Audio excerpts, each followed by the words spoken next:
Easy creations में आप सभी का फिर से एक बार स्वागत है। आज की इस वीडियो में मैं आपको कुछ डिज़ाइनर कुर्तीज़ के पैटर्न बताऊंगी, जिससे कि अगली बार जब भी आप अपनी कुर्ती को डिज़ाइन करना चाहें या अपने टेलर को कपड़ा देना चाहें तो आप इन सारे डिज़ाइंस को भी एक बार ज़रूर नज़र में रखें।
तो फ्रेंड्स, कैसे लगे आज के डिज़ाइंस?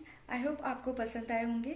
अगर वीडियो अच्छी लगी तो इसे लाइक ज़रूर कर दीजिएगा, अपने फ्रेंड्स के साथ भी ज़रूर शेयर कीजिए। और अगर इसी तरह के और वीडियोस देखने हैं तो मेरे चैनल को सब्सक्राइब करना मत भूलिए। हम फिर मिलेंगे अपनी अगली क्रिएशंस में। वीडियो देखने के लिए बहुत बहुत शुक्रिया।